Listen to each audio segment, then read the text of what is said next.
Okay. Welcome everybody to another in our series of, it is Tuesday, right? Tuesday afternoon conversations. We begin though with a land acknowledgement. We acknowledge that we are gathered on Lenape land, the ancestral and unceded territory of the Lenape people, who are the original inhabitants of this land known as Manhattan. We honor their enduring relationship with this territory and pay our respects to the Lenape elders, past, present, and future, and to all indigenous peoples and their descendants who continue to live and work on this island and throughout the Lenape diaspora. We recognize the historical and ongoing injustices they have faced and commit to supporting indigenous communities and their inherent sovereignty. So, this evening, we have a real treat and someone I've been looking forward to meeting for a long time. Two people I've been looking forward to meeting for a long time, but I had no idea the other one was going to be here. And is that we, as you know, in this series, we invite one person, and that person then invites someone who they want to talk to. So we invited Hrag Vartanian, the editor-in-chief and co-founder of Hyperallergic. Hrag was born in Aleppo, Syria, but brought up in Toronto, where he went to school, his undergraduate and graduate degrees in Toronto, in art history, I believe. Mm-hmm. And of course, of those of you who read Hyperallergic, and I imagine it's probably 100% of you, realize what an essential service that's provided for the art world. It's kind of fantastic. And you don't even have to pay for it. It's like, wow. At least not yet. Though if you become a member, we I really am a member. appreciate it. Yeah, I meant everything else. Are you all members? Anyhow, so Hrag has been running Hyperallergic since 2009, which is a long time to be editor-in-chief of anything. But he's managed to keep the quality level not only up, but kind of increasing every year. And it's again, we're lucky to have it as a kind of a journalistic and critical resource that we can rely upon. Now, he's had the remarkable idea of inviting Chloë Bass, another person who I've longed to meet. And Chloë Bass is a really an important artist who went to the Yale Drama School as an undergraduate and then to CUNY, I think at Brooklyn, for her MFA. That's an interesting combination of skills. And of course, she's known for her kind of theatrical and complex research-based work dealing with the politics, you might call it, of intimacy on any number of levels. She is the head of the Institute for Social Practice SPQ, Social Practice Queens, which is a program that she runs as an associate professor at CUNY. Well, I resigned. But I still run SPQ. Breaking news. You've resigned from there? I have. Ah, okay. Yeah. Well, I hope you land on your feet somewhere. Thank you. Anyhow, it's a great pleasure to have the two of them in conversation with us this evening. So I turn it over to you, Hrag. Thank you. That was very nice, generous introduction. So when I was invited, one of the people I wanted to talk to was Chloë, because Chloë is someone I've known now for about 18 years, longer than Hyperallergic. Mm-hmm. We met on the streets of Bushwick. Yep. While we were both doing other things pre-Hyperallergic and pre your career. I mean, that has been incredible and it's taking off. So yeah, that was definitely pre my career because I think I was like 22. Right, exactly. But one of the things at the time that I just appreciated so much about Chloë was she was very much thinking about community even then and how to sort of engage with community, and in a very sensitive way where, you know, most people sort of like try to impose their ideas on people. And I always felt with Chloë, it's always been a negotiation and very much a lot of listening and a lot of these things. And, you know, that is something that I think I've also been, you know, very fortunate to learn from Chloë. And I was very fortunate to sort of publish her early in her career at Hyperallergic because I just saw the fact that the way she was sort of seeing the world was so engaged and so different and refreshing, to be honest. And I thought that was so important. So I just want to say, first of all, thank you for coming and joining us. And so the topic I came up with for today is imagining the unimaginable. Because I think so much of the work that we both do, but I think particularly your work, is about sort of imagining things that maybe don't have form, and sometimes giving form to ideas or feelings, or even maybe creating spaces for them to exist. And I think right now in this sort of political moment, there's a lot of imagining of the unimaginable, unfortunately. And I think we're really sort of stretching the limits of what we can imagine in this time and place, because so much of what is happening is beyond our vision, is beyond, and I mean it like literally like seeing. It's beyond what we're sort of seeing in the world in front of us. And I think for a lot of us who are creative people, you know, that can be very frustrating. I mean, it certainly can be a space for invention, but I also think it's very much can be frustrating because to not be given the ability to sort of like see or find perspectives in things can be very difficult. And I think Chloë approaches some of that art in her art in really interesting ways. And hopefully many of you will find it interesting in the way that she gives us tools to sort of imagine the unimaginable sometimes. And that often comes in the form of emotions and different things. But I think that's exactly the kind of work we're doing right now, is trying to put our arms around different emotions that might feel very unfamiliar or very difficult to grapple with.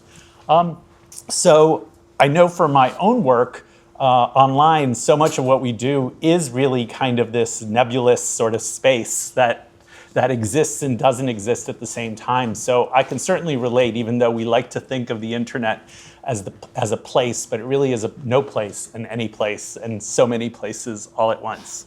So we decided to start with some childhood photographs, just because I think one of the things I love about Chloë, and I think I do in my own work, is really sort of explore the personal and these sort of boundaries between the public and the private.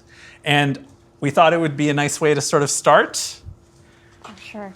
And here we are. I think you know which one of us this is. So these are two photos of me that I found at the same time, obviously from the same day, from the same roll of film. I don't know who took them. I don't know where I was, actually.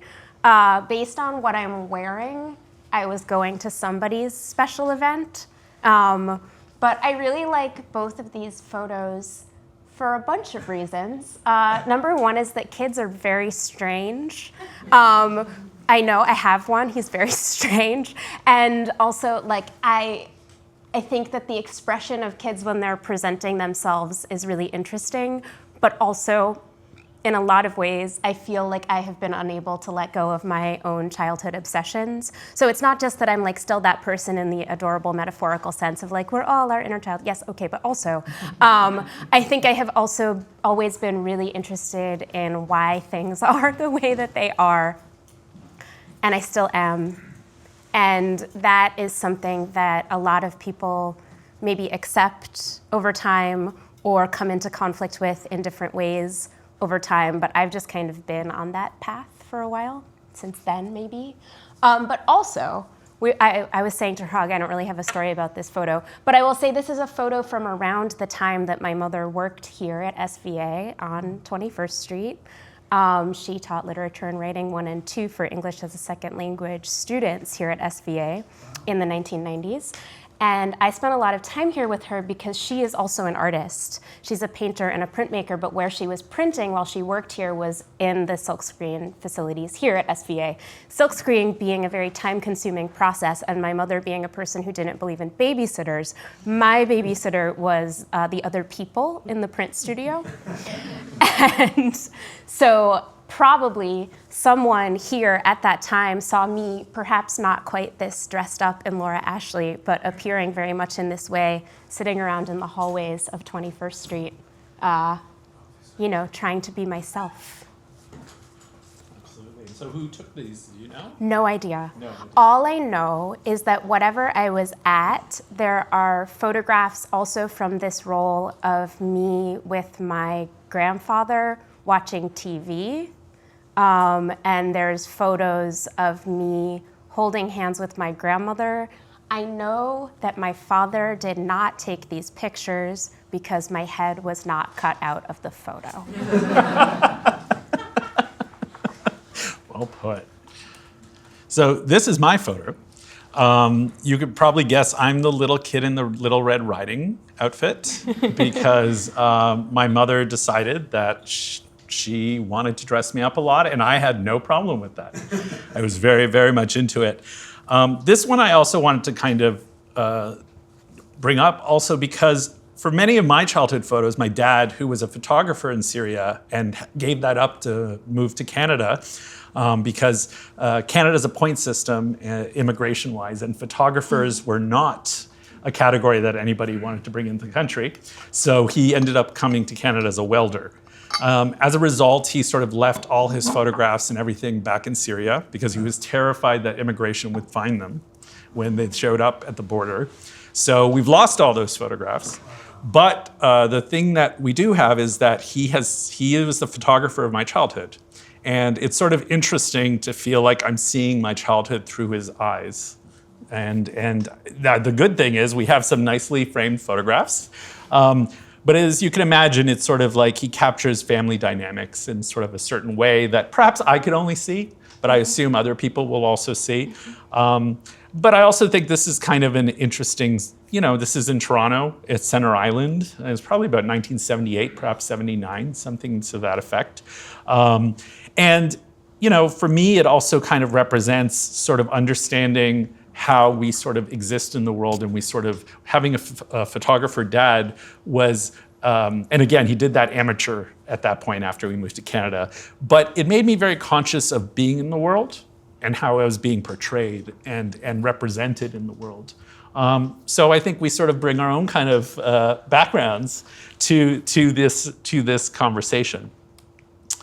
So we decided to, maybe because so much of what both of us do is not often just visual, but so many other things. So we decided each of us was going to pick an audio file to play for each of you, so we can start that way. Hi there. I'm just feeling a bit worried about, more violence in America. But I just heard about this latest police killing of a black person in Atlanta, and I'm just feeling very worried. I just wanted to tell you, please be careful, extra careful, you and James. God bless. Talk to you later. Bye-bye. So that's a voicemail that my mother left me in June 2020. At that point, we had not seen each other since March because of COVID. But also, she was aware that, as many of us were, in spite of COVID or within COVID or sometimes getting or having COVID, a lot of people were protesting any number of things for any number of very good reasons, which continue to this day and also predate June 2020.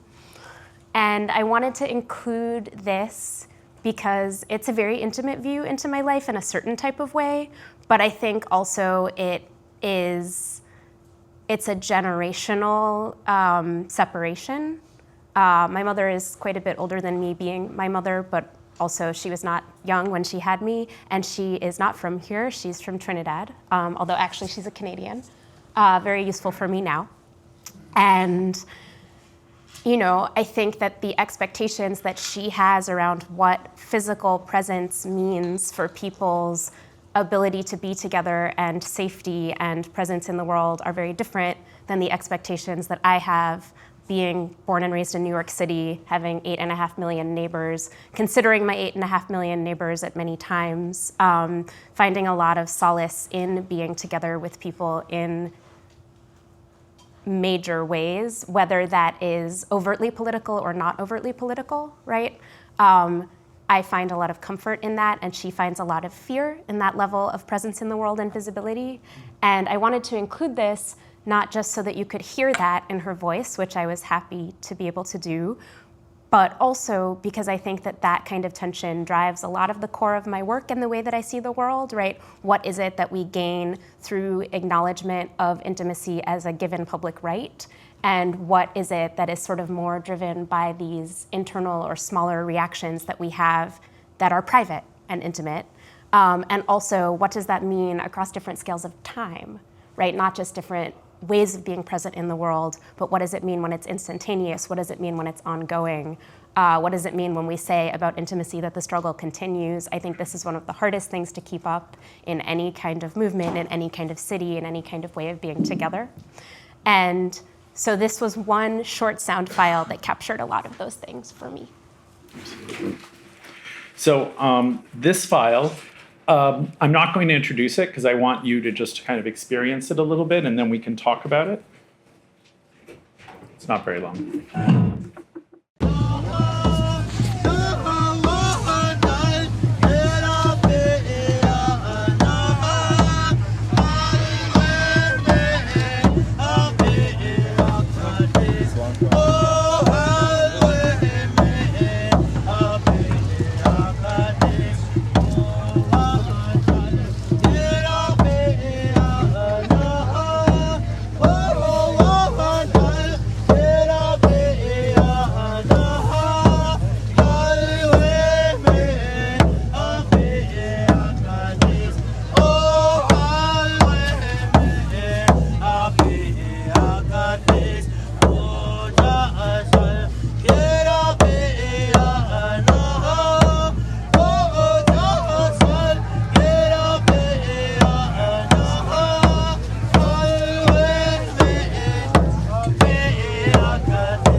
So that file is music and different commotion at the front line of Standing Rock on Thanksgiving Day in 2016.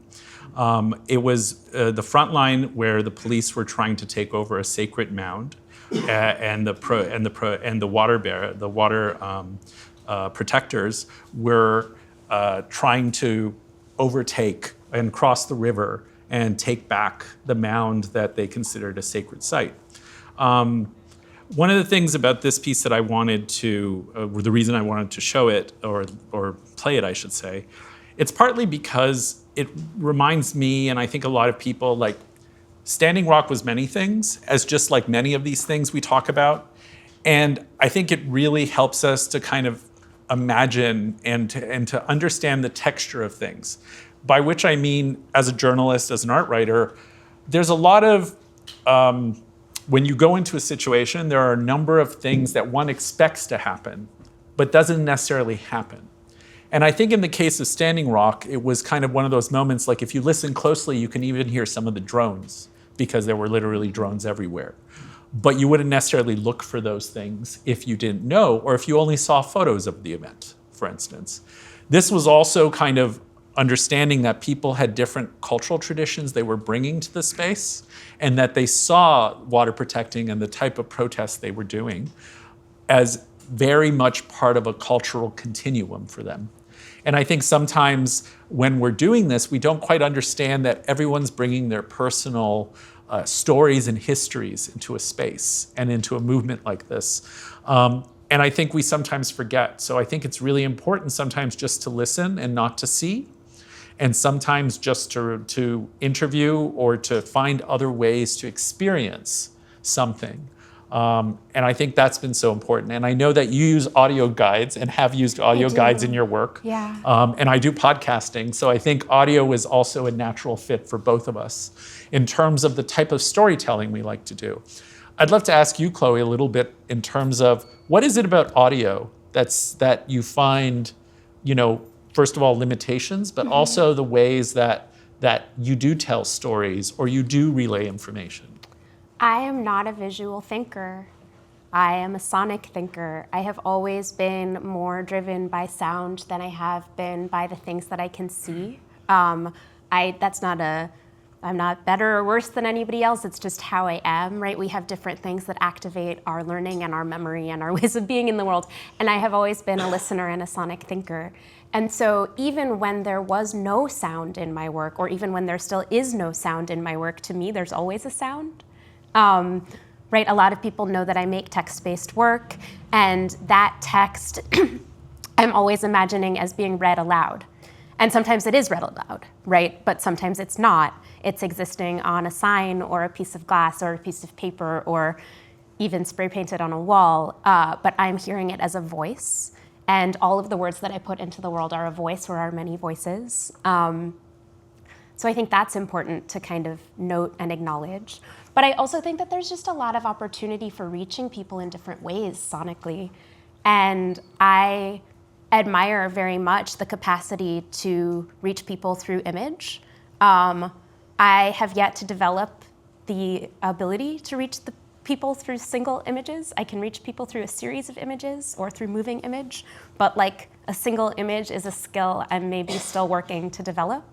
But a single sound can always do something for me.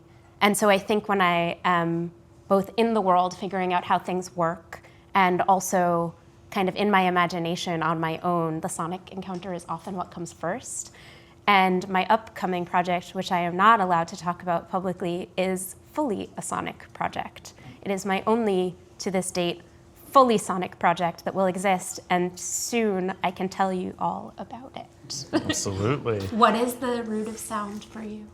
I think we've never really talked about it, so I Never. find it so interesting Never. because I'm a sonic learner. Yeah. I tend to take in tons of information through sound in a way that even reading I can't, even though I can obviously, but like I could digest sounds and they somehow show up in my memory in a way that reading it just doesn't. And I think for me it's also, it feels like, it feels sometimes more democratic for those of us who can hear, because sound is something that for many of us can be very unfamiliar and sort of places us in different places. And I think, at least for many of us, sound isn't something we're taught, right? Unless we're in a music program or something. But for writers particularly, it's so rare to kind of think of that. But of course now with audiobooks and other things, sound and podcasts, not to mention, it becomes a whole different thing. But for me, sound is also a way of transmission through generations and through people in a way that I don't think we have the same sense of ownership sometimes over versus images. Like I feel like people teach each other sounds. And sort of think about the way, or even the voices, how we sort of carry our voices, and we kind of mimic each other after after you're with someone long enough, you start using their words, and you start like mimicking each other in the way you speak. Absolutely. And I think that's something that I really sense and appreciate a lot more. And I think just sound is a really underappreciated way we sort of exist in the world, and especially in a city like New York, I think sounds are so multi-layered. So we can hear before we can see. I mean, this is just a biological fact, right? Like before you're born, you can hear things. And that's really great and cool. But also I think, in addition to being great and cool, what that invites is like an encounter from before you have judgment. And of course we see things before we have judgment too. And I never really thought about this until this moment, but I feel like it's like that combination of like pre-judgment, just hearing and not knowing what an environment really is, and then you're born, right? And then your eyes open and you can kind of sort of see things. And it's like then you're matching the sound with something else is maybe where judgment begins, potentially. But I don't know. Yeah. I also happen to be married to Viken, who's the publisher over there. Say hi, Viken. And it's so interesting to me because he is the absolute opposite of a sonic learner. So also to exist with somebody in a room where sound is so very different for them and how they experience the world it's also been really enlightening for me because of that kind of difference. And also understanding how like sound resonates with some of us in one way, and with other people, it can be a very different thing. The same sound, even though, we may share everything else, those experiences can be very, very different, where I'm always surprised we'll listen to the same thing and he just won't be able to digest it. And then I'll be like, what? I want more. So I think that's a pretty interesting kind of difference. Now, now in terms of your own work, because of the use of sound, do you find like art spaces, contemporary art, has been embracing sound more? Oh yeah, it's so trendy right now. And why do you think that is? Well, okay, like nice thought or real thought? Both. People are running out of money to produce large-scale projects and like collect them and keep them. Yep. So things that are like lightweight and like, don't take up a lot of space. Lucky me. I've also produced a really egregious amount of incredibly large-scale, very heavy work. So I'm really seeing this from both sides. But that's my cynical thought. I would say also, right, as with anything, the art world moves in trends through different forms of collaboration. And I think, like a bunch of years ago, people were very into like collaborations between artists and poets quite explicitly, and that was a very beautiful time. And then people are always interested in like, collaborations between artists and fashion, and that's kind of like a different way of being, right? People are very interested when artists become filmmakers, which we're oftentimes quite bad at, but they're still like, yes, do it. And so, that's another thing that we move through. But I think right now, textile, soft things. So we're so just... And ceramics. Ceramics, things we can touch. Has anyone not done ceramics in the room? Me, I haven't. Yeah, and you also, person who raised your hand. And so we will not make any ceramics together. But yes, I've also never made a painting, probably since like 8th grade.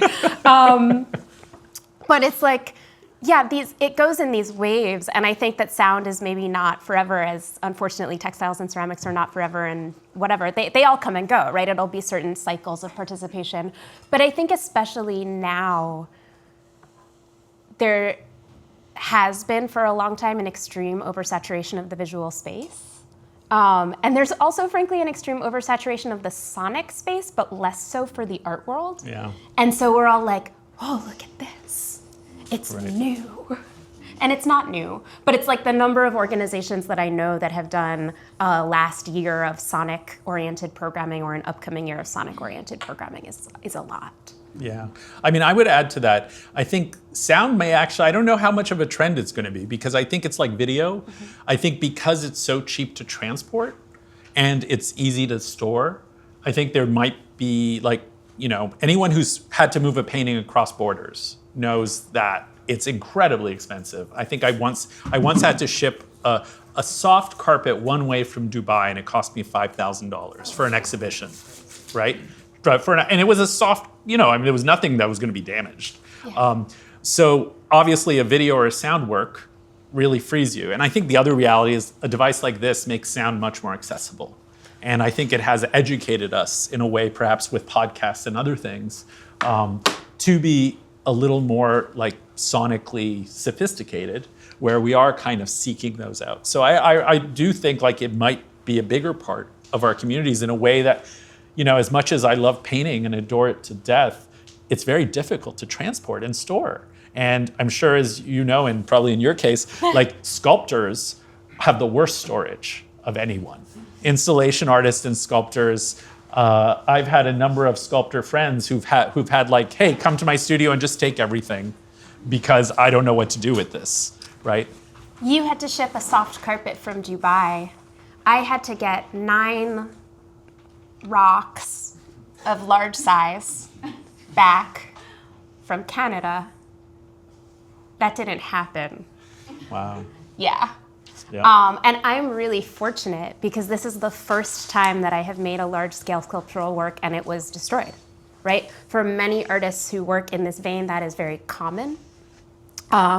And even the way that I started making these large-scale sculptural works, I thought about them the way, I went to theater school, right? You told everybody, so now you know.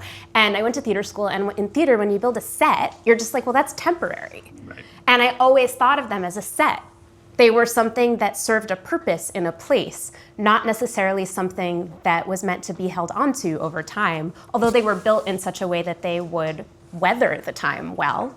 And now I've been educated to not think about them as a set, but as things that exist in the world in a long-term way.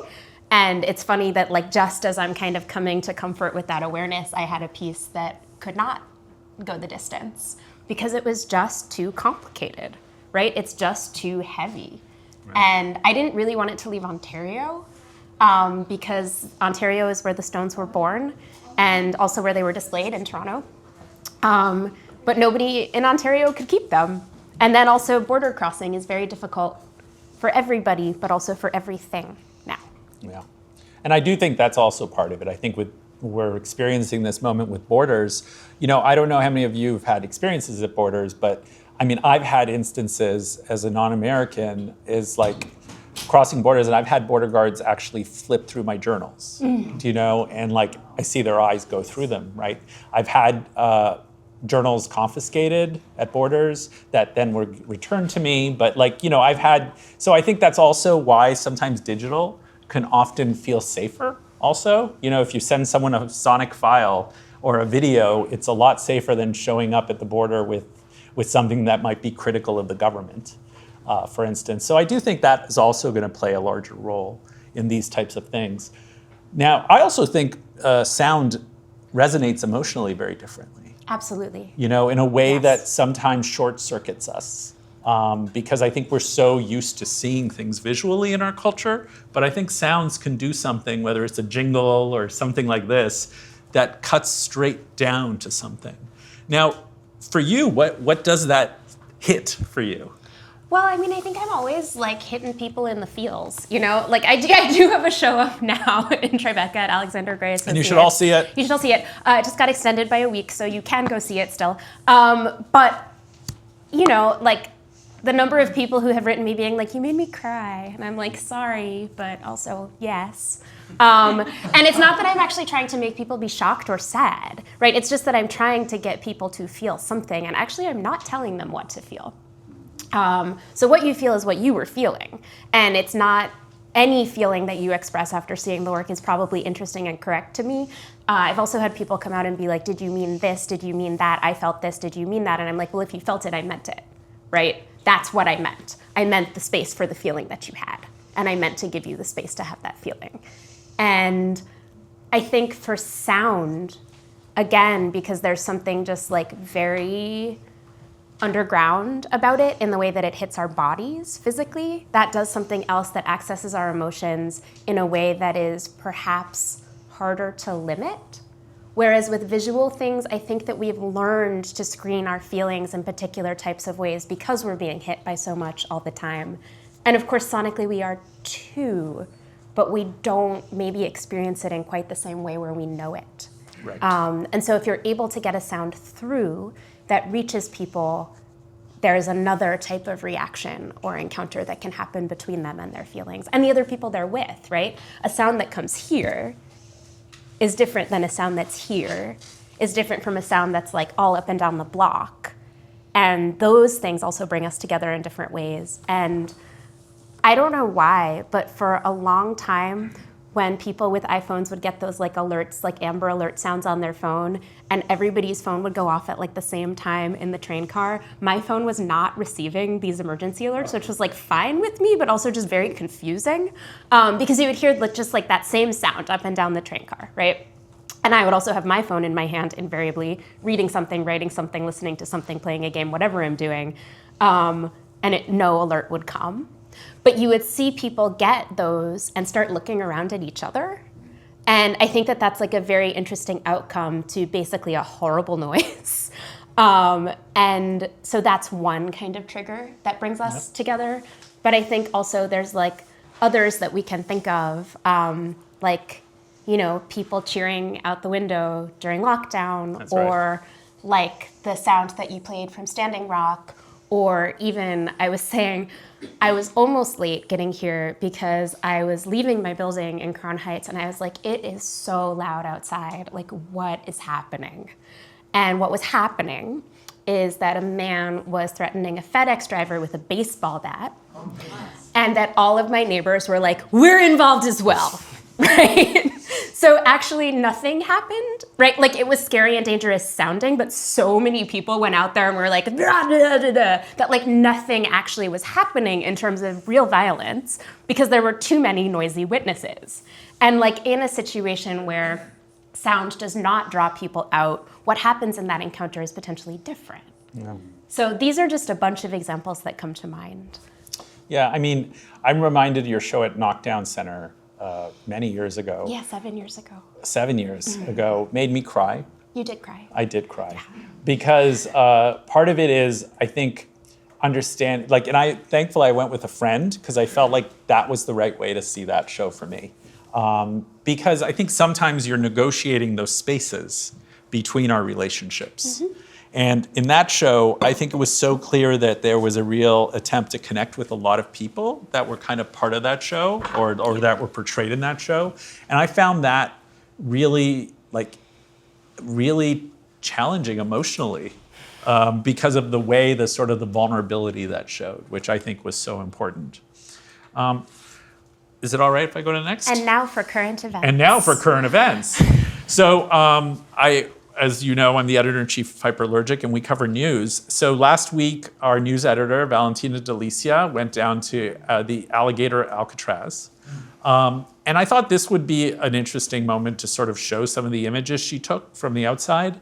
The red dot is where the detention center is, which was formerly called the Dade Collier Training and Transition Airport, believe it or not. It's still called that. And here you could see that there's a highway that goes straight through the Everglades. And because it is the Everglades, even though there's the Everglades National Park, there's a forest, this like thing at the top to the right of this is actually where the reservation is, the Native American reservation. You could see it written on the at the top there, Miccosukee tribe. Yep. And so you can see a little bit of the road, because I think part of it is also, we've been told a lot of what this place is. And I think people think it's like sort of in the middle of nowhere, there's nothing around it, it's sort of dangerous, where the reality is it's sort of just on the side of a highway. You see these kinds of like signs there. You also see the reservation sort of welcome center, which isn't technically on the reservation, but I wanted to sort of show this to kind of give you a little sense of the imagery that people are seeing as they're driving to the detention center. So this isn't exactly like a dangerous feeling kind of space. If anything, it's sort of like the alligator has been integrated into the lore of this kind of tourist trap sort of mentality. And then this is actually the entrance area to the site itself. And of course, you know, even the branding of Alligator Alcatraz is an attempt for our imaginations to run wild in many ways. And I think that's kind of what they were trying to do. Is it as remote? No. Is it unlike other detention centers? Not really, from what we've seen. But it has sort of created this kind of space where our imaginations are left to kind of try to figure out what's going on, like Guantanamo, like these other sites where the state violence is enacted and we're not given access to those spaces in order to sort of like, sometimes our imaginations go wild and sort of project onto them our anxieties. And perhaps those of us in this room might have a better grounding, but I think for a lot of people, it really does ignite really scary, fearful thoughts, which was, of course, the objective of these types of things. One of the things that I thought was interesting, she said when she went, and she allowed me to sort of show these images and talk about it, is that she really said that it was actually strangely just cheesy. Like, meaning like you were driving by like airboat tours and like, as you saw, the sort of like giant alligator and there are other shops. And if anything, it just felt like a very monotonous American highway landscape, rather than this kind of scary sort of space that has been sort of, if anything, it's just been rebranded. And as you see, it's sort of already been rebranded in the context of where that space was. By the way, I just want to say, if anyone has questions or wants to add, we're always open. So please just raise your hand. Happy to answer anything, happy to sort of elaborate. And we're just kind of having this conversation. I wonder in terms of, because I know you've also written about refusing to create art for prisons. I did. And you've been very vocal about why the politics of that don't agree with you.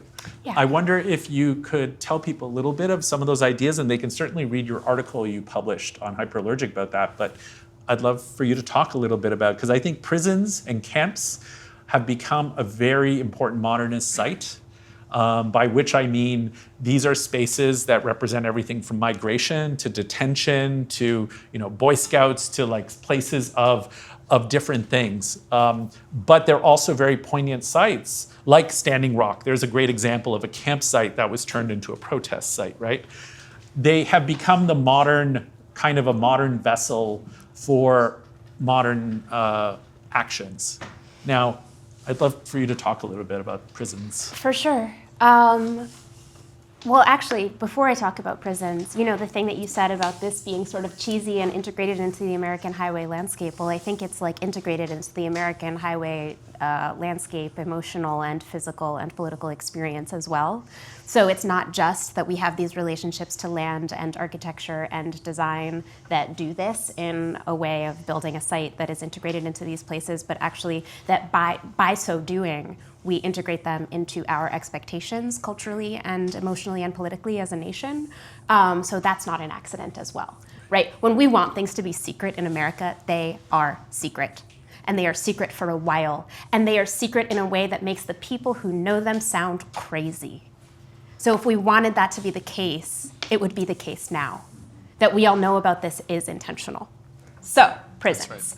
Okay. It's not a secret that I don't want to make art for prisons. And it was never a secret, but it became a very public, very non-secret, because as a person who sometimes makes public artworks, I'm reached out to do commissions for public artworks. And Percent for Art, a bunch of people who genuinely I do like and respect and have a good relationship with, I will say that, and who had a wonderful reaction to this article. Okay, so this is not a drama beef. Sorry. Reached out to me and said, congratulations, you are a finalist for 5 projects, 4 out of 5 of which were in new prison sites that are being built in New York City because we are trying to close Rikers. And when we close Rikers, which is a good thing, what we are doing instead of finding ways to divert people out of a system that would be Rikers is we are building new prisons in other places that are nicer. Maybe they are nicer, I don't know. But that's like not my favorite solution to closing Rikers. More so, right, public building projects have a percent of their construction budget set aside to produce artworks. That's what Percent for Art is and means. Sometimes it's actually a little bit less than 1%. If it's a really huge project, it's less than 1%. But like the Second Avenue subway art projects, which are massive, I think that was actually only like 0.4% of what it cost the MTA to build the Second Avenue subway. No shade, right? But it's like some amount of money is set aside for public art. And what this art usually does is decorative. And that is usually kind of fine, right? I did a subway station project. We're going to talk about it later. It's decorative. I like it. I'm proud of it. But in the case of a commission for a prison, number one, I'm like, how am I a finalist? I did not apply. I never would have applied. Under no circumstance would I have put my name forward for this, because I do not want my art to be decorative in a bad situation. And further, the premise of these commissions is that they are permanent, and permanence is fake, and we're all gonna die. However, when you sign these contracts, because I've already signed one, you sign them saying that you acknowledge that you are going to die, and that the work will continue to belong to the organization that commissioned it after your death. It is not part of your estate. It does not go to your heirs. It belongs to them. Okay, fine, cool. But to me, that presumes that I am signing a contract that says that this prison and this prison system go on longer than I do. And like, even if that is the case, inevitably, it is something that I am fighting to have not be the case. So I can't make an artwork that exists in this space, in this way, in this time period, and do that. I just can't do it. And, you know, there are different questions about how else those monies can be spent, right? The commissions that I was a finalist that I didn't apply for it was like between $600,000 and $900,000, which in public art realm is like mid. Public art's really expensive, but it is a lot of actual money.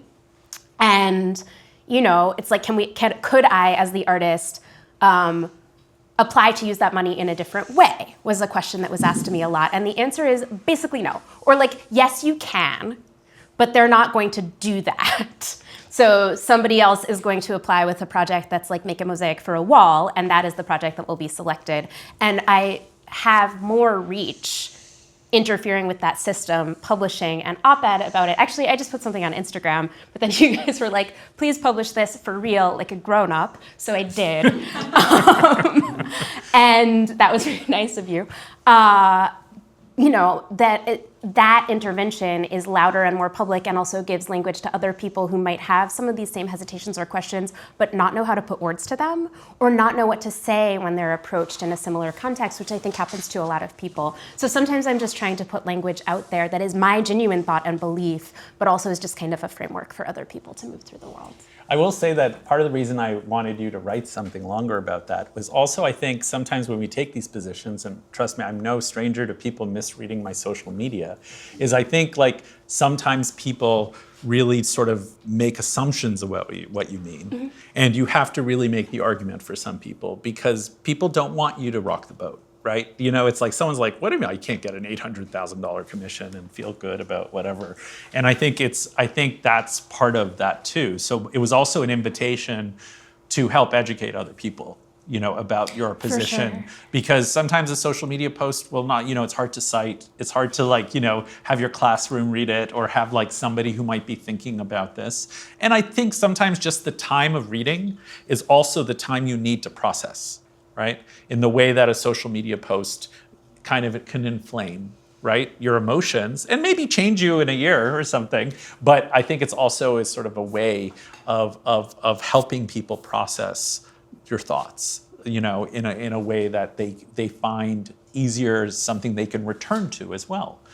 So I just kind of want to say that because I think that's an important part of what we do, which I think both of us do a lot of explaining. Yeah. And I mean, that was also an invitation for me to do research. Right? Like what I initially wrote to Public Art, which I wrote to them, Public Art Fund, I wrote it to them, like I emailed it to them, but then I put like a redacted version of it on Instagram so that people didn't bother them, because actually I didn't want anyone to bother them. They are a city agency. They are asked to do this for all eligible city construction projects. So like one of my questions at core is like, what if jail projects were just not eligible? But like they, as a team of, I think, literally 3 people running all of these projects, this is not their fault. I cannot be clearer about that. And they are also not the people who get to make or unmake these decisions, unfortunately, right? So like you could find ways to delay the process bureaucratically, but that's maybe a different form of operation. Yeah. But it's like what I responded was a feeling. And it was a feeling rooted in certain kinds of facts that I think I know. But then when I have to write an article, I have to do actual research, which is something that I love to do, but don't always take the time to do when I'm having a feeling. So it's nice well put. To do that. I like that. But then that's why it was like 8 weeks late. But yeah, well, I think that is such a well said in terms of like sometimes when we're in our feelings versus sort of like this kind of expository, kind of research-based, I think they're very different. And I think the feelings are something that strangely I find, and I'd love to hear your thoughts on this, the art world really has trouble with. And I think we talk about so many emotions involved in art, but I actually think that emotions are the thing I find hardest for art people to deal with in a real way. By which I mean not just in this kind of performative way going, yeah, that's terrible, or something, but like saying like, how can this change me emotionally, right? What would it take for me to be emotionally challenged and perhaps uncomfortable to put me in a place of new changes or new possibilities? And I think like that, and hopefully when we talk about your subway project, we could talk about it because I think you really kind of explore those in different ways. So. Yeah, I was going to say it's like a perfect time for the next slide. Perfect. Which is my insertion into this narrative. So this is just a screenshot of Justice Alito's Supreme Court majority opinion in the case that overturned Roe v. Wade in 2022. This is a publicly accessible document. You can read the rest. It's about 230 something pages long. I've read all of them. But the reason that I started reading all of them is because this paragraph was published in a news article and I found it really specifically interesting. So I underlined the words why I found it really interesting. This is like the first-ish paragraph. There's like a preceding sentence or two, but this is really the beginning of what you understand is the decision to say we're overturning Roe v. Wade as a court, right? And so it's setting up an argument. That is what Supreme Court decisions do. They're setting up an argument and a position. And in this position, right, we have some people believe fervently that a human person comes into being at conception and that abortion ends an innocent life. Okay, so they believe. Others feel just as strongly that any regulation of abortion invades a woman's right to control her own body and prevents women from achieving full equality. So those are the people who feel. And then there are still others in a third group, and they think that abortion should be allowed under some, but not all circumstances, and those within this group hold a variety of views about the particular restrictions that should be imposed. So the decision that the court is coming to actually is the third one, it's thinking. And Alito is setting this up this is not about belief, right? People who believe, that is perhaps too strong or too all-encompassing. People who feel are going to be undermined in this 200-plus page document to be wrong. That's what the document does. But people who think believe that Roe v. Wade should be overturned. And it was this very specific and incredibly clear verbiage against feeling as a position in the world that compelled me to read this entire document. I'm also interested in law, and I am working on a project called Since Feeling is First, which is about the law. But my coming to it is because I think it is really difficult for us to deal with feeling. And one of the ways that that challenge emerges is that we pretend that things that are highly emotionally motivated are not. We pretend that they have nothing to do with feeling. We pretend that they are very practical. We pretend that they are neutral. We pretend that they are objective. We pretend that they are true. Whereas a feeling is, what did we learn? Feelings are not facts. That's one of the things that we learn, right? Feelings, they pass. Feelings are fleeting, right? So they're not true in time. They're sort of temporary. Right. And perhaps the decisions that are motivated by feeling are impulsive, are irrational, are grounded in something other than what we can stably rely on as law, as politics, as country, as practice, as design. And I don't think that's right. So like getting back to my 6-year-old self, right? Like there's something in me that's like, I don't think that's right. And so I need to do the research to prove that. But the way that I prove it to you is not through research because I'm not a lawyer, it's through art. So I have sort of kind of been doing that, but will continue to be doing that over a period of however many years it takes because my last research project took 7 years. And I'm just now recovering. So it's not just in the art world that we have this problem. Absolutely. It's in the world. And maybe in the art world it manifests in particular ways. But yeah, I think it's a much bigger issue. Yeah. The reason I also use the art world is because I think there is a public assumption that somehow emotions are welcome in the art world. Yes. And I do think that that is not necessarily true. I also think, obviously, emotions are gendered and racialized in different ways. So who's allowed to have emotions? And when someone shows emotions, what does that represent? Yeah.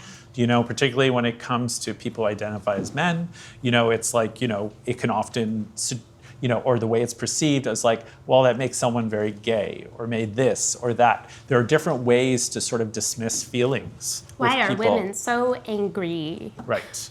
Or so emotional, as if like somehow that being emotional is not justified, right? Or doesn't come from a real place of facts, rather than, you know, thinking somehow is not a way of pushing emotions away, you know, for some people. But it brings a complexity to that I think is really important. And that's why I love that you brought this up, because I think this is a really stark example of how, you know, people are dismissed for feeling or believing, belief, of course, which is ironic, particularly in a country where belief is increasingly becoming part of the sort of the discourse. But thinking, of course, suggests something grounded, or something somehow is built on some kind of solid ground.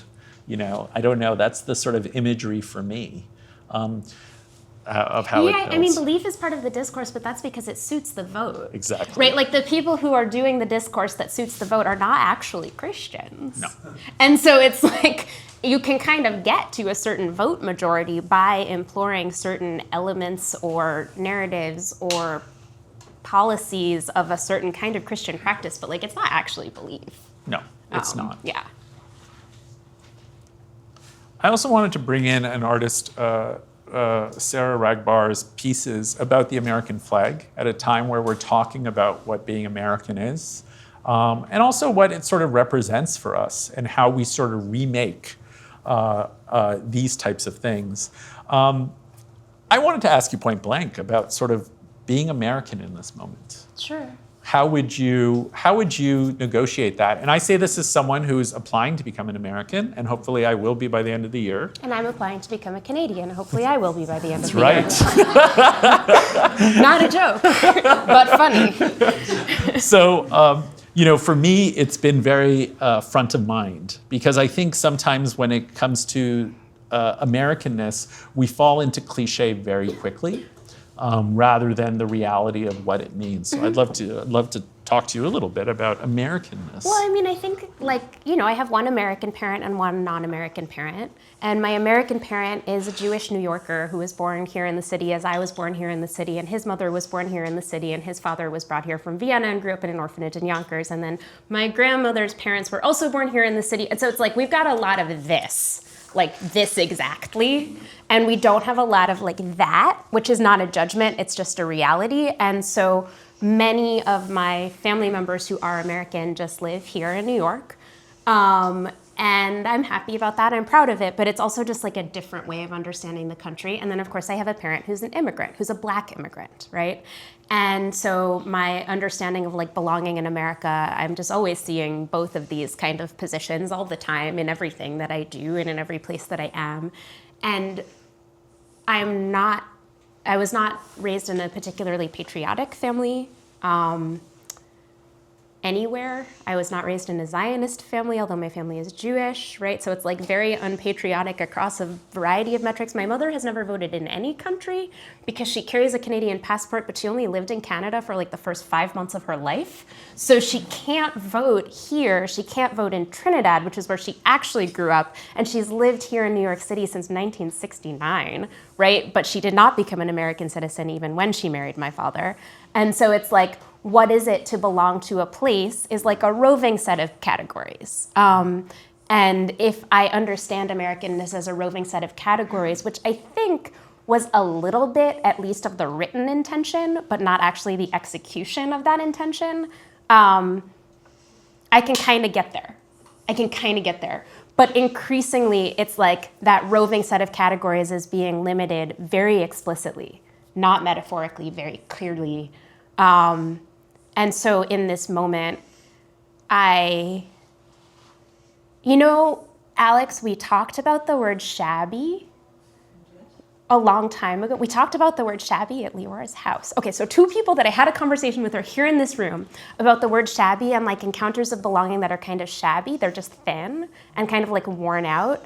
And for me, that encounter, or that way of understanding the encounter, was based on both Black identity and Jewish identity, two identities that I have, but like either group is liable to be like, really? Or like, I didn't know that, or like, how did that happen? It's like not that complicated, you guys.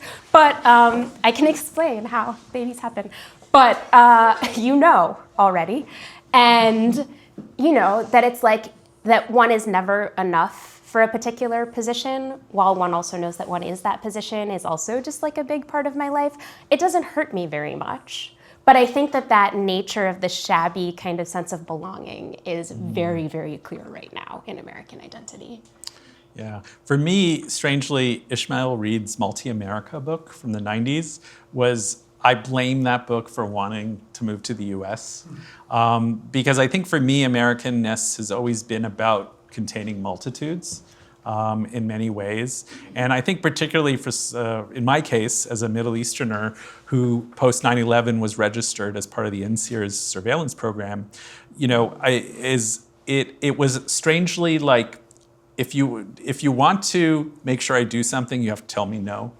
And for me, it was sort of a challenge to find my own connection to America and Americanness.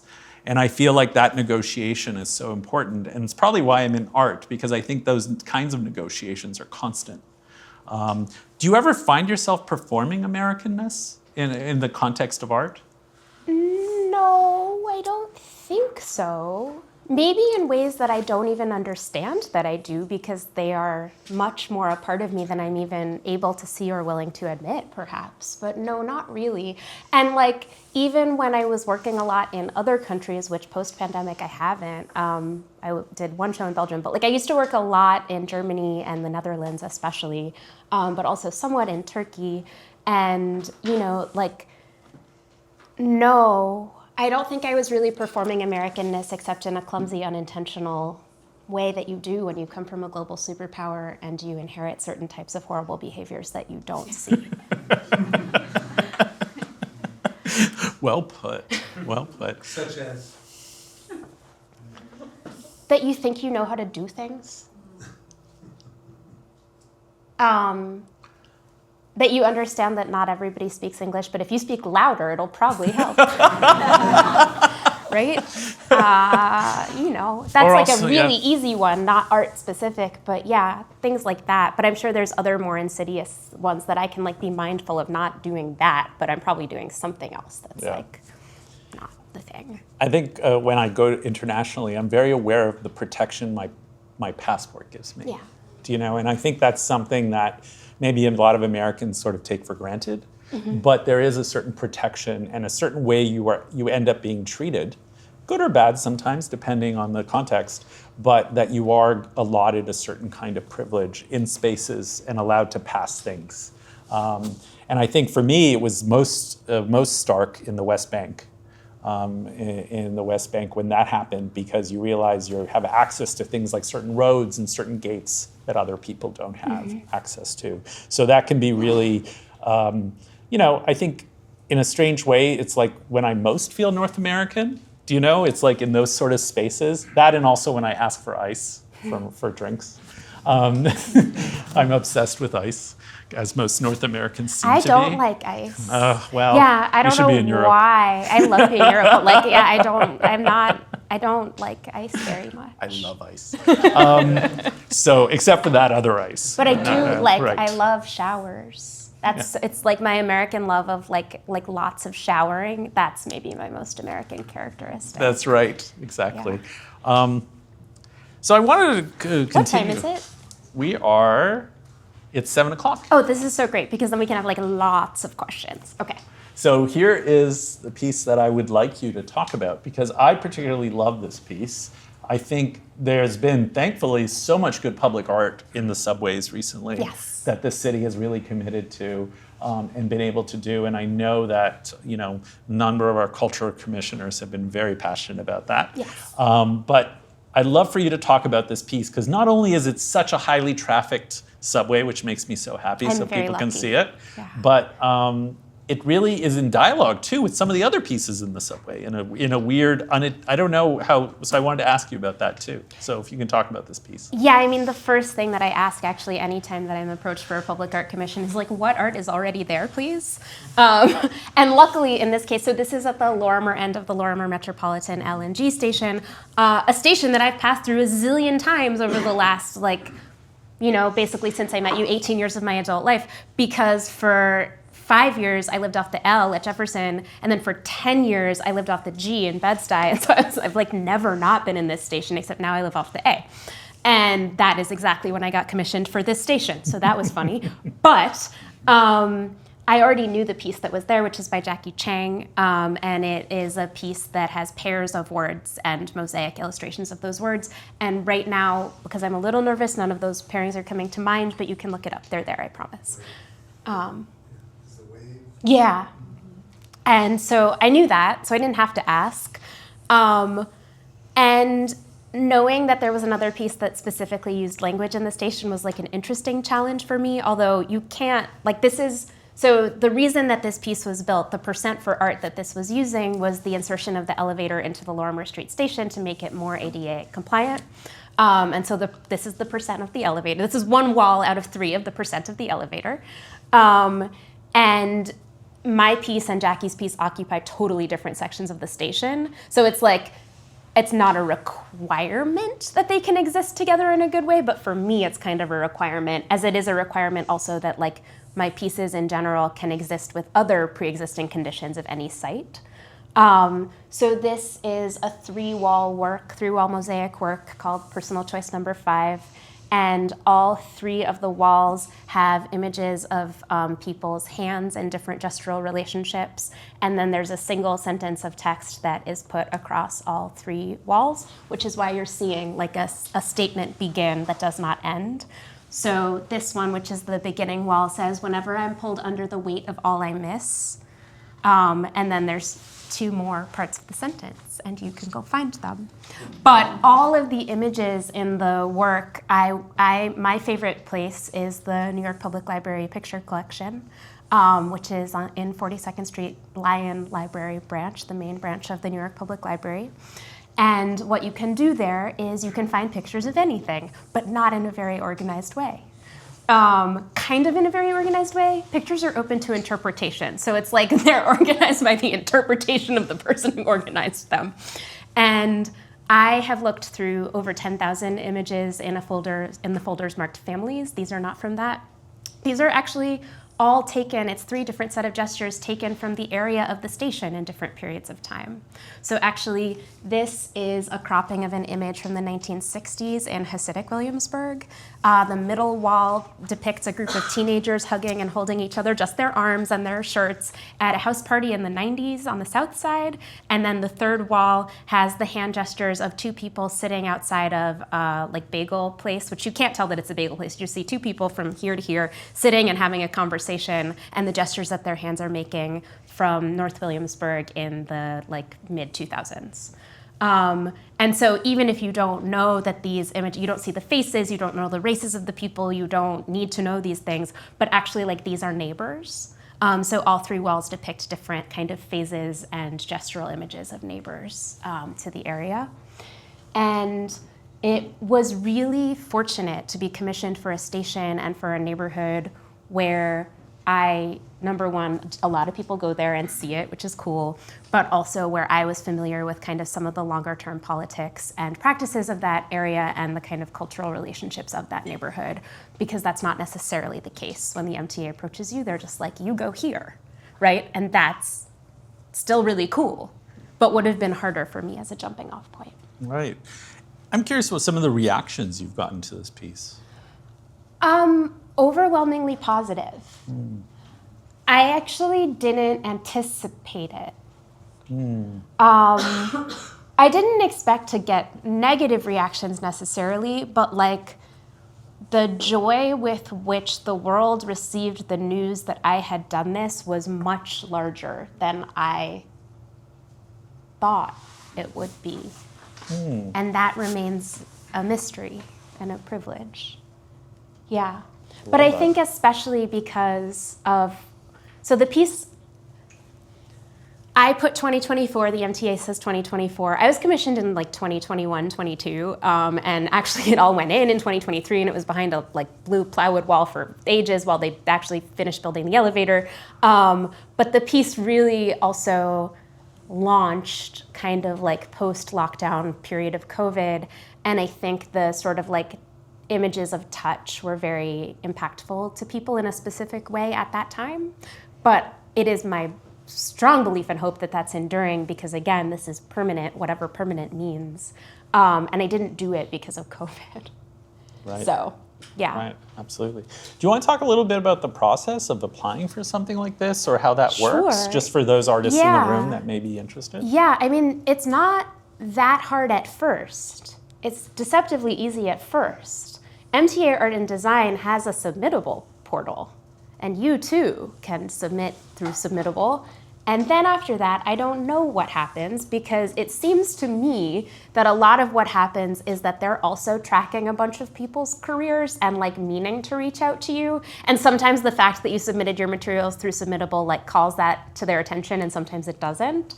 And sometimes they are reaching out to people who submitted through Submittable, but either way, submit your work, because that is a database that they actually look at. And even if they never call you for like a permanent mosaic project, they may call you for a digital project or pass you off to other public art agencies if they like your work. They really do look. And a lot of people submit their materials, and they really do look. But for me, for this station, I was one of 5 artists who was invited to submit a full proposal for this station.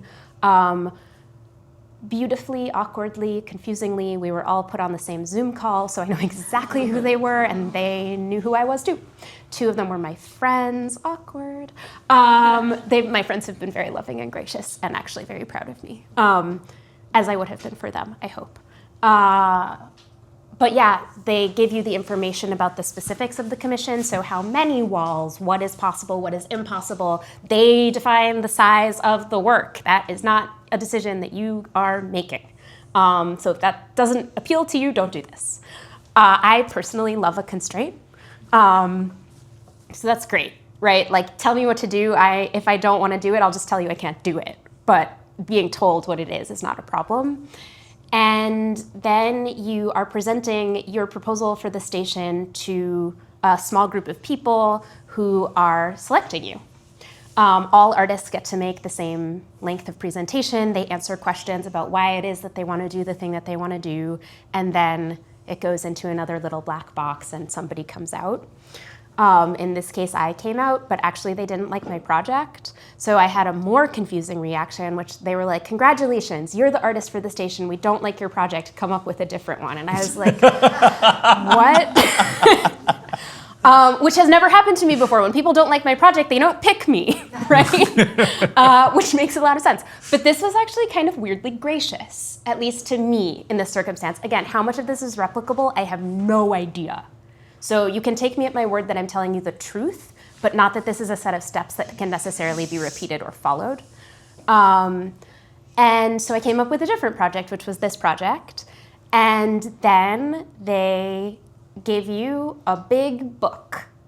They give you a long contract, very long contract. Then they give you a big book. And the big book is city-approved fabricators for the MTA. Which is really helpful, because actually getting your fabricator cleared through New York City processes would take the rest of your life. So the fact that they have a big book of people that they already work with is thoughtful. And I did this project with Stephen Mioto, who has been a mosaic artist since he was 16 years old, which means that he, at the time of doing this project, had just hit his 50-year anniversary of making mosaics. Amazing. And he's really cool, and he rides a motorcycle. Anybody who knows Stephen is like, he's just so cool.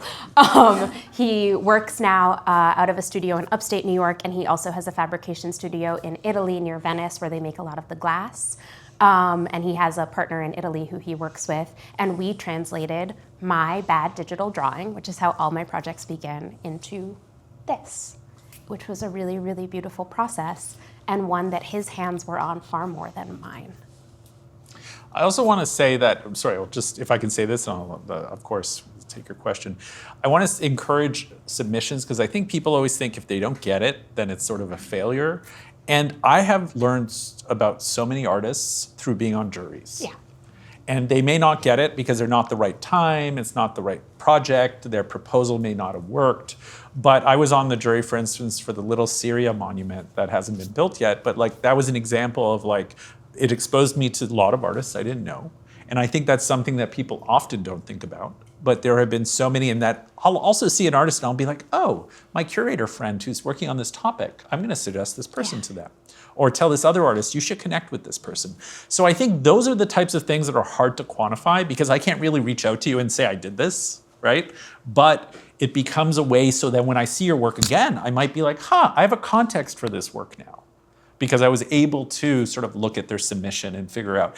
And I think that is really valuable to everyone, because the people that they select for these committees tend to be people in the industry, right? and usually not beginners, right? So there are really, you're exposing your work to people in a context that they may not have otherwise. And I think that is something that people don't really sort of take advantage of. And I know it's hard, and I'm not saying, just to apply to everything, but there have been a lot of artists I've discovered through jurying that I later then followed up, and they don't even know that, right? And just like, oh, I saw they had a show down the street, I'm gonna go check it out. Or, oh, that person's doing this, that's really interesting, I wonder what's going on. And so that's also part of this as well. Sorry, you had a question. Yeah, so I had an opportunity to pass by the work that you did in St. Nick Park some years ago. Yeah. Oh, yes. Every day. Beautiful. And I was very intrigued by the dialogue. Yeah. And so that part. But my bigger question is, when you get these public art works, what's your process for researching place and what you actually decide to do in that space? Yeah, that's a really good question. So the work that's being referenced is a project called Wayfinding, which was commissioned by the Studio Museum in Harlem in 2019, and it was on view 2019 through 2020 in St. Nicholas Park. The project then traveled a bunch of times, and now it lives in Buffalo forever. And that was the first time I had been commissioned to make public art. Because Studio Museum has been doing this series called In Harlem while their building was under renovation, which we all thought was going to be a different amount of time than it has turned out to be, including them. And so now it's going to be reopening in the fall, very exciting. But In Harlem was a series that really got robust kind of fast because two of the first people that they commissioned were Kevin Beasley and Simone Lee. And so then it was like, oh, you want to do this, as opposed to like, we're doing this because we don't have a building, right? And so they approached me about doing a project in this context, and I was approached at that time by Legacy Russell, who is now the executive director and artistic director at The Kitchen, but was at Studio Museum then and is also a long-term friend of mine. And her position was new, and she was inviting me to do something that was very new to me. And I was fortunate because doing a project for St. Nick Park is not that far from where I grew up, and also the stairs that are through St. Nick Park are the stairs that my father climbed every single day to go to high school. So it's like part of my family lore, this specific place and its architecture, and the communities of people who are there are very familiar to me. So it's not to say that I didn't need to do research, but it was less daunting as a first task to make something that was relevant to there. However, as I have been approached to make things for places that are not part of my family lore, right? In general, my favorite way to research is by being there. And that is only possible to certain extents, but I try to be there as much as possible, and I try to be there in my favorite way of being anywhere, which is like, I am a weird, creepy eavesdropper at heart. And so when I am there, I am not actually like showing up as an artist. I'm just kind of there, like anybody is there. And I'm observing the patterns of people flow throughout the day, the types of sounds or conversations that are happening, the way the light travels. I'm doing research about the site and what it was before it is the place that you came to know it as. Is there anything interesting there? I'm seeing kind of who isn't there, and I don't know why they're not there, but I can notice that they're not there. And just trying to be a participant, almost like you're moving to a new neighborhood, but it's like a whole new other place. And then sometimes I do interview people, but usually once I get to that point, it's not random, it's kind of strategic. So I did a project for Volunteer Park in Seattle, which is still there. And when I was invited to do that project, it was because they really wanted Wayfinding, the project that was in Harlem, but I had already promised it to somebody else. And I was like, well, you can't have it, but do you want to do a different project? They were like, yes. And I was like, damn, now I need a different project. So I said, can you bring me out to Seattle for a week? Because that was in 2021, 2022, and I had been in Seattle one time ever in 2007, and the most striking thing that happened to me is that I lost my non-driver ID there, and I still have not replaced it. So I don't know anything about Seattle is my point, right? And being in Volunteer Park, which is a very specific site in a whole bunch of ways that are too long to get into now, I realized that I needed to talk to people who had spent more time in the history of that space. But I had to be there to know that. I wasn't coming in order to do interviews or to interview specific individuals. And that project, the other really strong research that I wound up doing was about specific healthcare laws and practices that happened in the Seattle area during the AIDS crisis. And there were some really beautiful loopholes that happened in Seattle that may have happened in other places that I discovered as I was unpacking pandemic-related physical proximity and care kind of laws that had appeared during lockdown and like then have disappeared since then, in good and bad ways.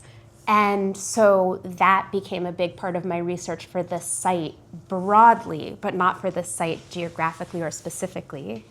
And then also because that project is made out of stone, I had to learn like how do we do that? But also it was like, where do we get these stones from? What is the least extractive way to get these stones and to keep stones that are of this place in this place? And so I had to learn that. It's a lot. There's a lot of steps. But I would say like the initial steps before you're doing all of that highly technical work is like, what is this place? And if you assume that you know what the place is, that is your first problem. Right. What a coincidence. You left an idea in Seattle. I lost a wig. So we both lost things. Maybe they're together. That's right. Yes. I love the work you're showing here, and I love it in part because it has text as well as a beautiful image. And I'm wondering if that was like, in your opinion, a bigger challenge for the MTA? No. Is that something they focused on, or? No, they had no questions, no notes. Yeah. I am working with them again now in a very different capacity, and I have learned that when they have questions and notes, you will never hear the end of it. Did you have any stipulation in terms of font usage or anything like that? None at all. Yeah. That's interesting. Yeah, none at all.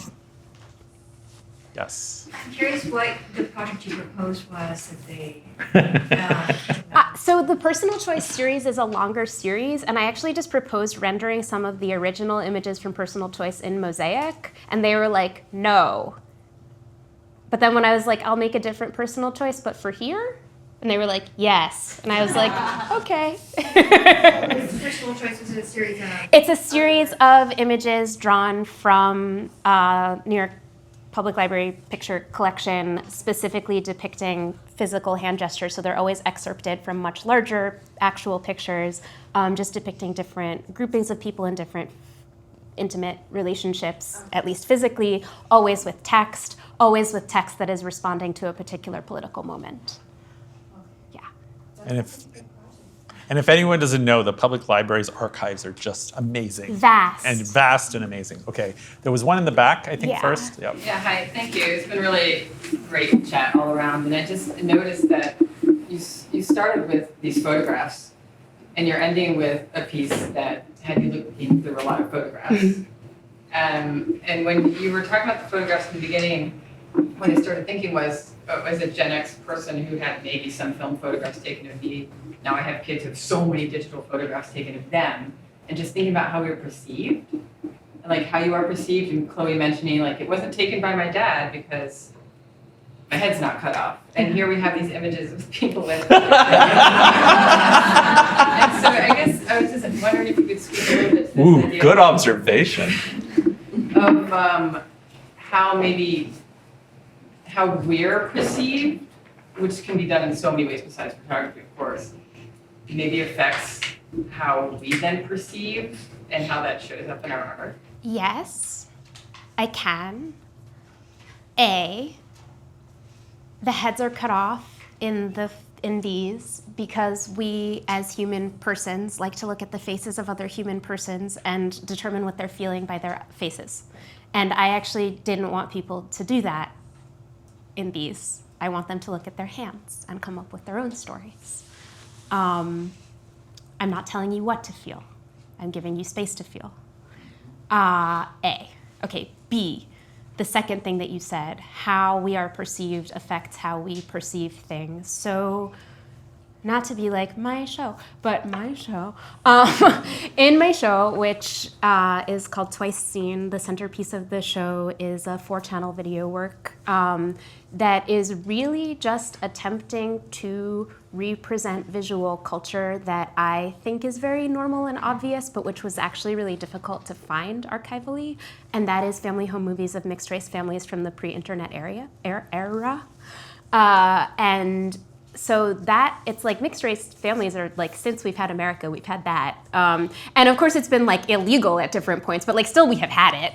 And also like family home movies are like super American. We've had that for a long time. So, and you can find a lot of stuff on the internet. I'm really good at it. So like, why not that? And it's not to say you totally can't find that, but it's way more difficult to find than I would have thought.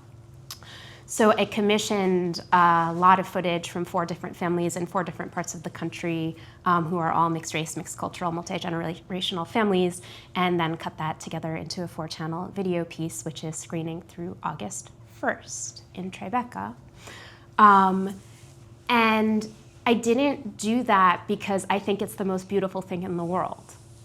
I did it because to me it's like the most normal thing in the world, but visual culture was telling me otherwise, or like archival research in visual culture of America was teaching me otherwise. And so I just thought like we can redo that by showing the ways that we are perceived or want to be perceived or perceive the others in the environment around us. The families shot their own footage, right? But it was prompted by me. And so it's like there's a very heavy artistic hand in there, but it feels invisible in a lot of moments. And then where you feel me coming in is kind of in the edit. And that's kind of true and kind of untrue. And I can talk about how that project was made at great length, but it's exactly this at the core of what you asked, right? Like, understanding these layers of perception and how they build personal and political identity is very, very powerful. And going back to the alligator Alcatraz example, right? Like if they didn't want us to all know that this is absolutely what is happening, we wouldn't know.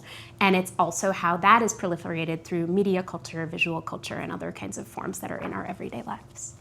I don't know if you guys heard, but supposedly someone trademarked the term so that the government can't really profit off it so much, which is sort of an interesting, I guess, for merch and stuff, so it's sort of interesting. Yes, go ahead. So I've been thinking across the entire conversation, thinking of, and I guess where I want to get, and I hope I can get there quickly, is when we were talking about the sonic, you didn't differentiate between words and sounds, but I think that most theorizing about the sonic would say that they're they come in different ways, but they're actually very different forms of perception, which is to then say, your second question is about feeling, and how feeling doesn't particularly work in the art world, and this is then to get to words. So I think that most of your work uses words in relationship to feeling, and I wonder, starting with the sonic, moving to the lack of feeling, and ending up with words, if you can talk about the relationship between words and feeling for you, and why your work is so word heavy. 2 of my collaborators back to back asking me the hardest questions in a public forum. I love it. My work is word heavy because partially I'm really stubborn, and a number of years ago when I was one of the artists applying to like 80 things a year, I got direct feedback from a jury that was anonymous, but I know exactly who it was from. And the person was like, the work is really beautiful, but I personally don't like to read when I see art. And I was like, then you'll make you read forever. As opposed to being like, let's change. Tell me not to do it. Right, exactly. Right? But I think that it's word heavy because again, there's a lot of different ways of reaching people. And so the sonic as language, as opposed to the sonic as just a noise, is really, really different. And not all of the sonic encounters or pieces that I have are language, actually, but they oftentimes have language elements in it. But I think also this idea of reading opens up an invitation to spend a longer period of time with something, which then calls your attention to other visual or audio or other types of, or environmental or even social differences that oftentimes are elided when we're moving through an art space very quickly. There's something about reading that slows people down. But also, right, like I did not go to make an art school. And so I went to make a word school. And the word that I learned how to make was called a play. And then I didn't do that because it's really hard and I wasn't actually that great at it.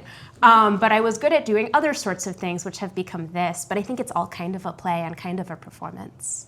I'm not performing being an artist, but there are elements of performance in all of the work and the way that I think about how it's produced. Mm-hmm. I see them more connected. I don't necessarily differentiate them too much because I think there's a lot of instances of those sort of being more overlapping, whether we talk about like early Greek thought where like things weren't written, Socrates didn't write things down, Do you know what I mean? As an example, where sort of like there's an oral element, but also I think sometimes the word gets preferential treatment because it's more connected to notions of legality and property and things like that. And I actually like oral traditions, and I find like those are just different ways of knowledge, right? And I actually think it's very healthy to be able to change things a little bit. Like I don't necessarily think like permanence, I'm not a huge fan of permanence as much as I think they're kind of important, because I think if anything they show class and different things that, you know, we may not want to articulate at the time. So I would say like, I like when they get blurred sometimes. And I think in Chloe's work, I think like that, like I love words, but I also like the fact that I kind of can interpret them the way I want. And I think that's the sort of unwritten part, like in the sentence like this. And I think there's something there that gives me a space to kind of change it, maybe. Like when you're saying you don't know what people should necessarily feel or whatever, like I like that kind of openness.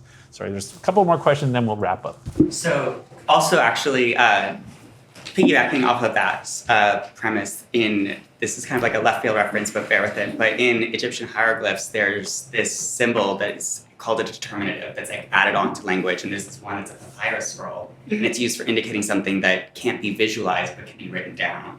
And that type of, so it's something that's not said, but it like indicates like the word for thing or the word for name, something that you can't come up with like an image for. And that feels very similar to the way that you're engaging with both this hybridity of like language, sound, visuals to get at something that's not one thing that can be really like hunkered down. It's like a feeling.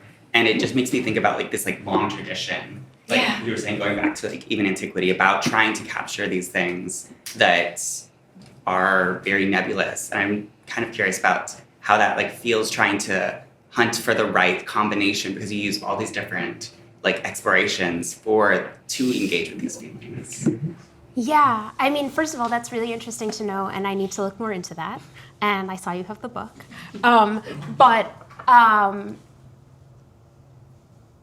I don't know how to answer that question. Can I offer also that like emojis are an example of like where the sort of between the two sometimes? Well, right? Okay, so it's like, okay, before we could see, we could hear, right, which I discussed earlier. And before we could write, we could talk. And maybe even before we could talk, we could sound, right? We could produce sounds to each other that were communicative. And so it's like there's always this layer of trying to reach other people, and it gets sort of like theoretically more and more sophisticated and more complex. But I think remembering the underlying layers of all of those and kind of not necessarily trying to strip it back, because I don't think we're capable. Now that we have all of this wording, which I do in a different way than a lot of people do. In my private life, I actually don't do it more, I do it less. I'm very quiet at home because this is really hard for me. But I do produce a lot of language in public. And you know, I don't think that I can strip it back to something like more fundamental or more real. It's not, that's like a very romantic idea. But understanding that all of this adds up to something from very deep within us is important. And I think trying to at least be as true as I can be within that, even if what I actually wrote is a fiction, that it's kind of like emotionally or instinctively or intimately true in those ways is maybe important to me, but I'm thinking about that for the first time right now. So there were two questions. I'd love to just have you both ask them. So 1 and 2. Did you want to start? And then we could just sort of answer them and then wrap up. Is that okay? Yeah. Cool. Go ahead. Oh, was I one of Yes. them? Okay. You're the first one. Thank you for the talk. That was amazing. My name's Kiki. I'm a painter. I guess I was wondering if you guys have any advice for artists right now, especially emerging artists. What do you think is important for artists to keep in mind when making and just navigating your career early on? Like maybe what did you guys learn early in your careers that was important to you? Great. And then we'll get the second question, and then we'll just answer both together. Go ahead. Mine is on the other end. I don't usually think of work in stone as ephemeral, so I'm really curious how you wound up having to destroy the piece in Ontario. Like the conditions, circumstances, legality, what have you. Well, I mean, legally. I'm going to answer that one first really fast, and then I'm going to get back to Kiki's because so legally an interesting question came up when I was destroying the work because the work had been relocated from the site that commissioned it but couldn't keep it back to the Stoneyard where I joke it was born. And Don, the guy who runs the Stoneyard, who's a very complicated individual, was like, what do you want me to do with this? And I was like, it doesn't belong to me. And he was like, well, it doesn't belong to me either. It didn't belong to either of us. It belonged to the organization that couldn't keep it, but it didn't belong to them anymore either.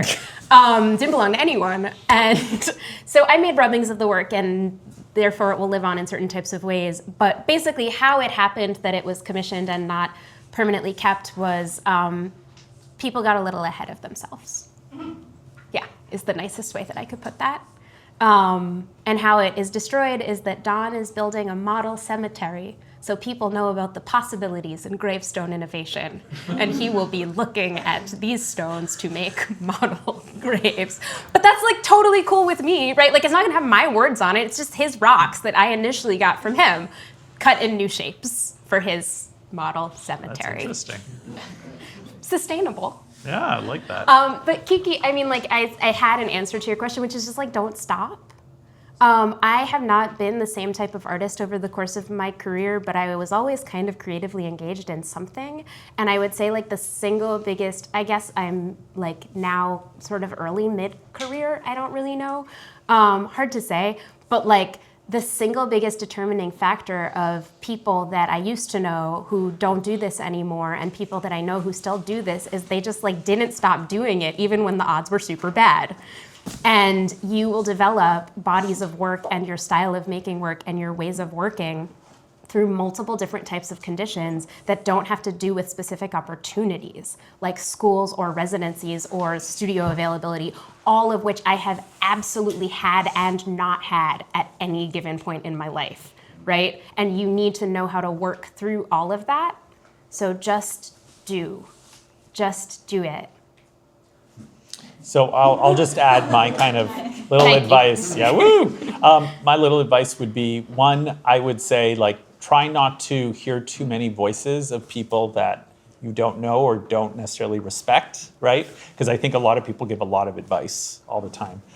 Find a community of people you can grow with, right? And I don't just mean just professionally, emotionally, and other ways. Knowing that some of those people are going to disappear and new people will be added.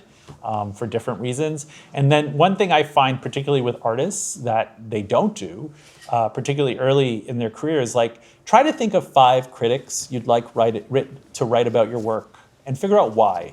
And if it's actually connected to their practice too. And then do the same with curators. Because people go, I want to be at MoMA, I want to be at this. And I'm like, great, who? And they don't know, right? They don't know their work. And I'm like, well, then you're not going to get it, right? Like, think about, actually, who curates work like you make? Go to their shows, leave comments, on their posts or whatever, because you really want to engage and you're helping. If you're a serious professional, you're helping them too, because you might be exposing them to work that they're interested in working with, right? But I think too many artists have these very general ideas of how to exist in the world. And you go, like, I have never been to an art school where I said, oh, great, who are the 5 critics or curators you want to curate or write about your work? I have never had anyone give me an answer. It just doesn't. People just don't think, they think we're all just like people floating. But in this country, there are only like maybe 12 full-time art critics. I'm one of them. Like that's it. They're part-time. There are other things, and they're all important, but we're not that big of a community, right? So you can do the work.